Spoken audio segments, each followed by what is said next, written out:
Thanks for coming out and watching the Oxymoronic Reddit Professional Show, where I showcase the best and worst of the internet. Here I comment on brilliant and hilarious comment chains regarding dumb shit on the internet for you to enjoy. Make sure to subscribe, hit the little bell button so that you get notifications every time we come up with a new video. Enjoy this week's show. PSA for anyone who may experience an auto accident, from an adjuster. My least favorite claim was when I called an insured who filed the claim seconds after the accident, and when I contacted him after it was assigned to me, he was still at the scene waiting for the tow truck to come out. Cue him screaming at me for 20 minutes because the tow truck was too slow, and making me feel stupid because I wasn't able to check the status of the tow truck.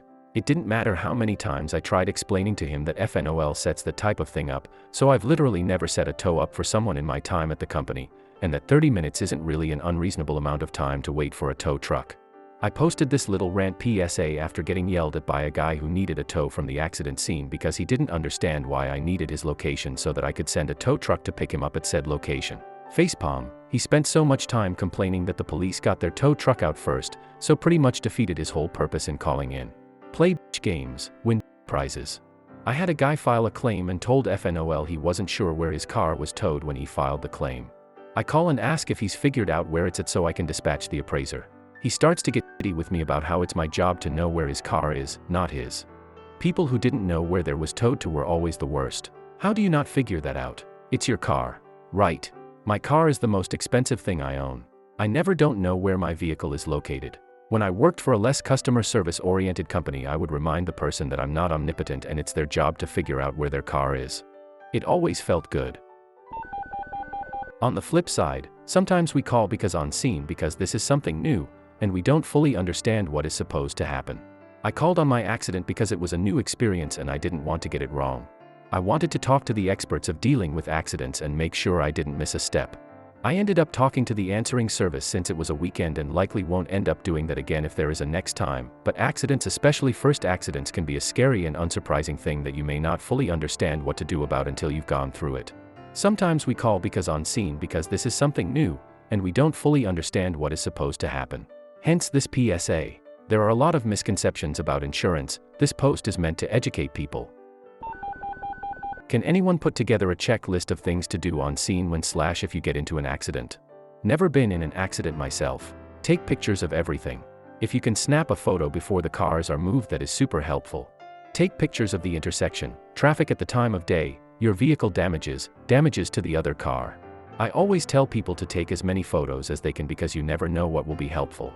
From the other parties, get their license info, insurance info, even if they are not at fault, name, address, phone number. If there are witnesses, get their name, address, and phone number. If you have something for them to write with and on, see if they will write a quick statement at the scene. A lot of times I find that witnesses are reluctant to talk to me after the accident. When you're home and calmed down, make a diagram of the accident. You can hand draw it or pull up Google Maps and draw on that. Either way, this can be really helpful for your adjuster.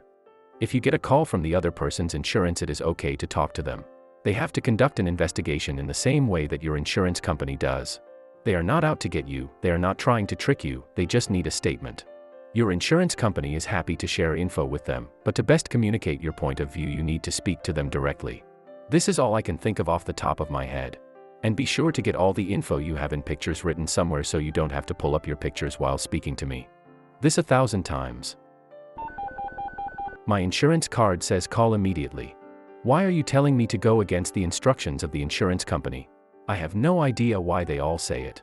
Probably because the card comes from the agent's office. Most agents don't actually work for the company whose insurance they sell. Agents are independent salespeople. Allstate/Progressive/AmFam is the brand of insurance they sell, and most agents are wildly incompetent. They sell insurance. They don't handle claims. They don't know how any of it works. No one who actually works in a claims center will ever tell you to call immediately. Insurance cards come from the insurance company. They say report immediately, meaning within a few days, not meaning before the ambulance shows up.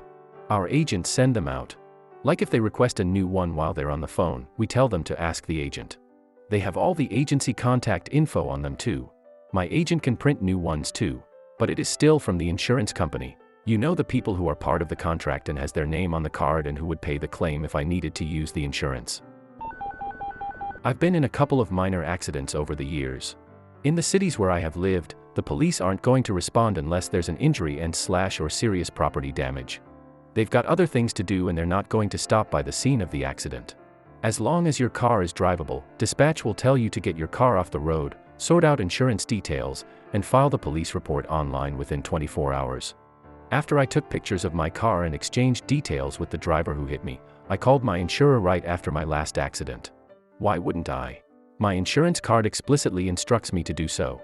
I'd rather call right away while the details are still fresh in my mind, and it's not like the police are going to show up anyway. Get used to it. There's plenty of carriers, and CCC, working on to integrate the telematics stuff with the claims reporting. Like the insurer/manufacturer, and even the shop, being notified within seconds of when the airbag goes off. Basically APS that automatically dial in your claim. I had one insured a couple months ago who got into a wreck on her way to meet me to look at the damages from a different wreck. I showed up and appraised both vehicles and left before the cops got there. In the near future, the insurer will get a notification that there was an accident, a text will be sent to the insured with instructions on what pictures to take of their car, software will automatically write up an estimate from the photos, and the payment will be direct deposited in the insured's bank account. All those individual things already exist. They just haven't been fully integrated yet. Fear the future. I am not worried. There will always be supplements and a need for someone to go out and look at the damages. Just too many variables in the mix, really. I know. Just a joke. Sketchy body shops and the irresistible lure of fraud dollars will turn out to be our friend in the end. My company wants me to try to write as much as I can via emailed photos. So far today I've done 4 claims. One was a fatal, so nobody's texting photos on that one. One, the car is at a tow lot, so how about no is the answer to can you text me some photos. Another one was on my way to the tow lot, so why wait several hours for the insured to text me pictures and get the turnaround time dinged when I can just go 30 seconds out of my way to look at it right now. And the fourth was texted photos from an accident that was a while ago. 25% success. I don't mind writing them off photos if they are good photos. If the person is like most, they take the oddest pics like a giant zoom and they are standing on top of the dent sort of thing. We have our own photo team where they will write them if you download the app and take the pics. Even then it's stupid. They can't total anything obviously since it needs to be conditioned, so they write for an insane amount of repair time and never mention to the person it might be a total, although this is changing it seems and getting better. It's hilarious really, 18 hours for a quarter panel when the stupid thing costs 500 new. I'd love it if I could write off photos for some of my stuff, instead it's go visit and try and get the most concrete estimate possible at the time to avoid supplements. If that means I do 4 to 5 a day to others who do a shit job, and get away with it, and do 6-8 well south be it. I get to pick and choose which ones to go see. I don't do any supplements because we have a supplement hotline team to do them. I don't do anything with total losses as the total loss team does everything from the first offer to the final paperwork, and I get unlimited vacation days. I really should go do something else, as I've topped out my pay range, but this job is so easy it's hard to quit. Damn, I wish we were like that. I do sups, originals, totals, photos, inspect for BS, you name it. I get no choice with what I write. One day it's all crappy shops and the next might be a DRP shop. What state are you in? New Jersey. It's so densely populated it's insanely busy due to the volume of accidents we have. I have a buddy in Nebraska I met when I first got hired. They are lucky if they do 2 to 3 estimates a day. Okay, I think I asked you before. I was in CT for 15 years but I've been in a suburban Y bit between Cincinnati and Dayton for 13 years now. I'm trying to get my windshield time down so low that they take my company car away and just pay me mileage. I wish that were the case with me. I think the bottom line is it's only getting busier here, and what's worse is the rights are getting more complicated due to all the sensors and systems the newer cars have. Anyone have advice on a not at fault T-bone accident? First accident and don't want to get lowballed. Your first step is to stop thinking that you're going to be lowballed. After that, you have to figure out if your car is totaled or not, because that if / or changes things dramatically. If your car is reparable, the adjuster is most likely going to write a check to the shop, either one in their network or the one you choose, for the damage that they can see. That's probably not enough, but it will get the shop started so that they can start the tear down to see what else is damaged. If the amount of newly found damage still doesn't total it, the adjuster will write another check, a supplement in insurance lingo, which should be enough to complete the repairs. Or, if the car is totaled, the adjuster is going to try to calculate what they think the car was worth just before the accident by pulling comparable cars for sale as close to you as they can find and looking at those sale prices, not the asking price, the sale price. Here's the thing, though, they may not be right. They may not have the exact make and model of your car, especially if it's on the rare side, and all those extra features may not be calculated into the offer. When you get it, go over everything to make sure that all the features of your car are accounted for and included. If not, you can point out the mistake and offer up the comparables that you found in your own search. KBB used to be a popular way to do that, but they were bought by AutoTrader a while ago, so they're now just a way to find out what AutoTrader would pay. Sites like Nada tend to be a little more accurate. I hope that helps. If you enjoyed this week's effective way to waste time, hit that like button and subscribe for more content like this. If you are enjoying the series, leave me a comment below. A special shout out to the content creators. You frickin' rock.